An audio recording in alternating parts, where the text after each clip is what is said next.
Chapter 313, The Ancient Deities. Audrey was about to apply for a private exchange when she suddenly discovered one thing. The world, who was seated at the other end of the long bronze table, didn't show any interest in the acting method at all.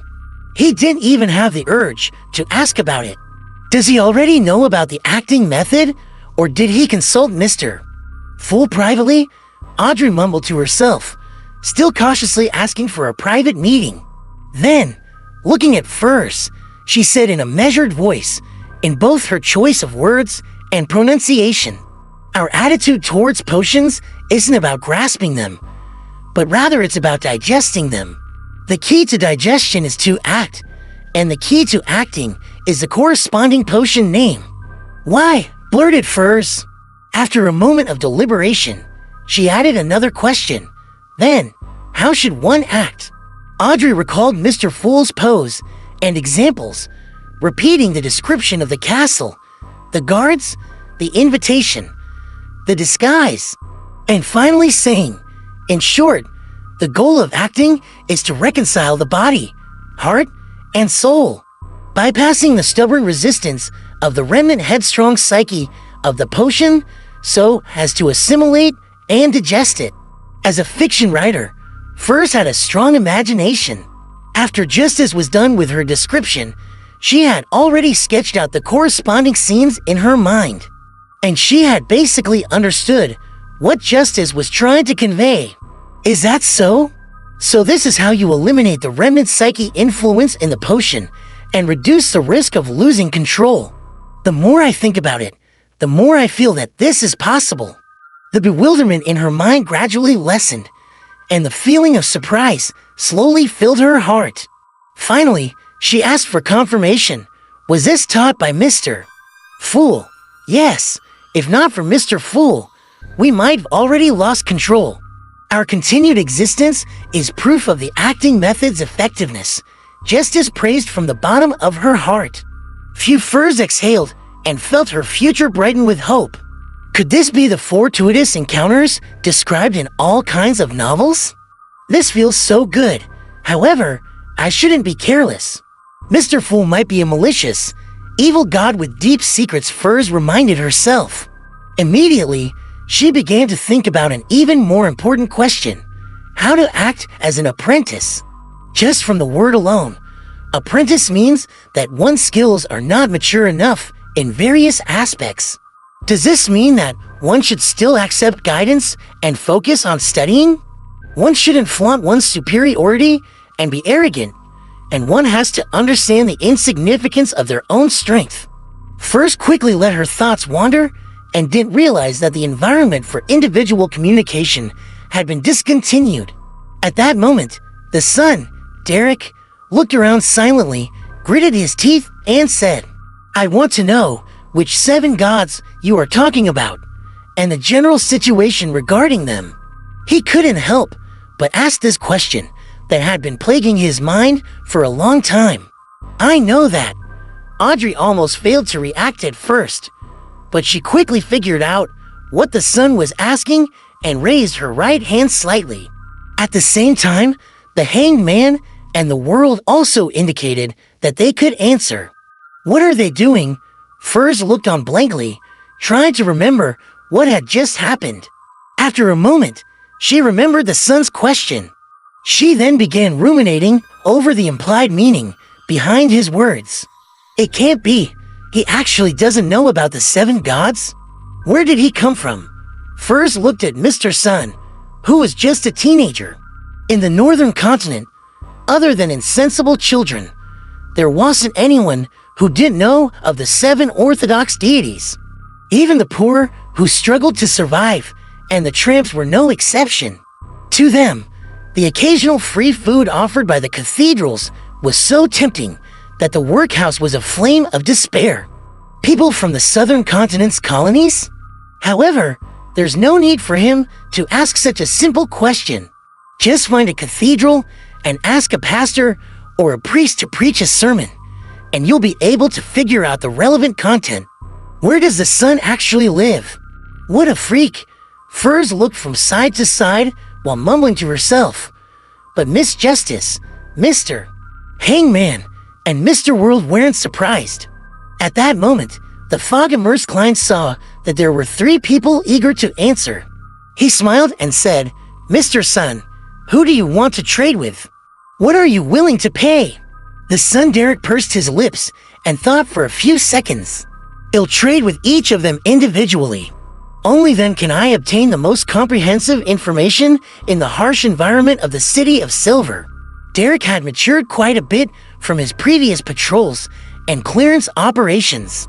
He paused for a moment before requesting, "The reward is that you can ask me a question, the kind that I can answer." "I agree. I'm very interested in the City of Silver."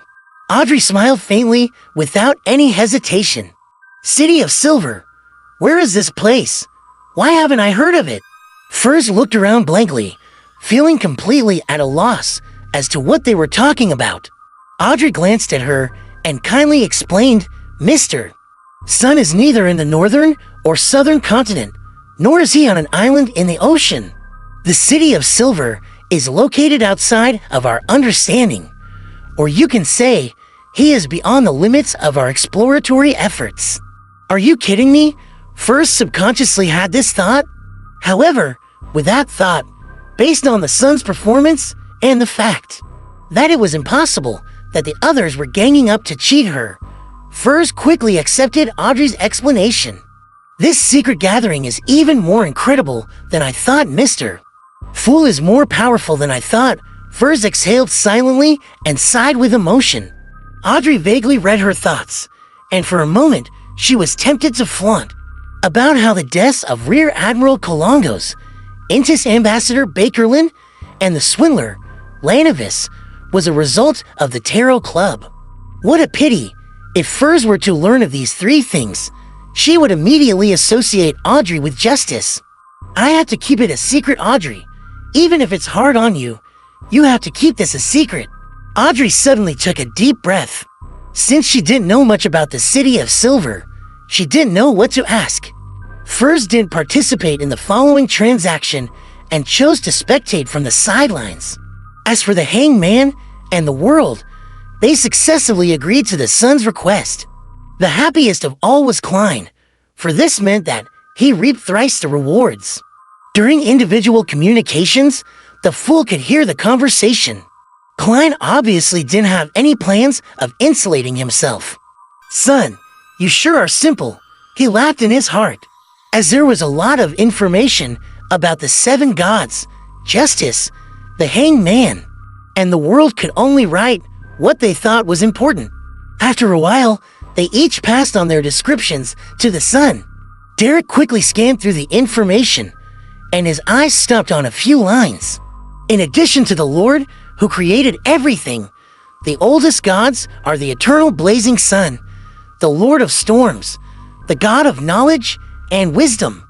Those churches were the oldest churches. Why haven't I heard of any of these? I've never heard of any of these gods. I feel like there's something very important hidden here. Derek knew that each Tarot Club gathering had a time limit, so he hastily ended his review, intending to go back and pray to Mr. Fool for help in awakening his memories. Then, the first one to raise a question was Justice. Due to the serial murder, she was interested in the devil sequence, so she imitated Mr. World and asked the appropriate questions. Derek answered with verve and added something in the corresponding sequence 7. A Beyonder of the Abyss pathway can effectively interfere with divination and spirit channeling. A devil's powers sure are terrifying. I wonder if my sequence 7 psychiatrist will result in a qualitative change, or would I need to be sequence 6? Audrey felt a little apprehensive from what she heard. The second question came from the Hanged Man. He seemed to have considered this question for a long time. Looking at the sun, he opened his mouth and said in a deep voice, "I want to know the creation myth of the City of Silver." The slightly tense Derek relaxed a little and said, "The omniscient and omnipotent God created everything and entered a state of deep slumber. The giant king, or Mir, the dragon of imagination, Ankwelt. The elf king, Sanayathrim. the vampire ancestor, Lilith, the devil monarch, Farbati, the phoenix ancestor, Gregrace, the mutated king, Kvastir, and the king of demonic wolves. Phlegria split the remnant powers of authority, becoming lords of the sky, land, and ocean. They ruled over reality, the spirit world, and the astral world. They were deities who ruled over various races and were truly deities, the ancient gods. Phlegria, Klein, who was listening, suddenly noticed a familiar word. Whenever he advanced, or when his condition was unstable, or when he came into contact with the remnant influence of the Antigonus family's diary, he would always hear some illusory, incomprehensible raving coming from somewhere. Hornisus Phlegria, Hornisus Phlegria, Hornisus Phlegria. Klein had known for a long time that Hornisus was referring to the mountain range, where the ruins of the nation of the Evernight was, but he had never known what the word Phlegria meant. And now, for the first time, he heard Phlegria coming out of someone else's mouth. King of demonic wolves, an ancient deity. But why was he involved with the Hornisus mountain range? Klein maintained his unperturbed position as he quietly listened to Derek's recount. Some of them perished in the battle among themselves, while others were stripped of their power. After the awakening of the Lord that created everything, the omnipotent and omniscient God. The first part is the creation myth, and the second part is about the City of Silver's true history. Alger wanted to know more, but as the son was unwilling to say more, he could only stop in time and turn his attention to thinking. The king of demonic wolves, Phlegria, had left the stage of history in the second epoch, in the dark epoch long before the cataclysm. As he pondered, Klein manipulated the world to ask a question. What he had wanted to ask was which sequence allowed a Beyonder to freely switch between the body and the spirit, just as Miss Sharon did. If the son wasn't aware of the answer, he could consider something else. But now, he had something more important to know about, so he hoarsely said everything about the king of demonic wolves, Phlegria. The son, Derek, looked at Mr. World in astonishment and frowned. I don't know much about this ancient deity. He is also known as the Annihilation Demonic Wolf and the Evernight Demonic Wolf. Evernight Demonic Wolf, Evernight? Klein slightly narrowed his eyes.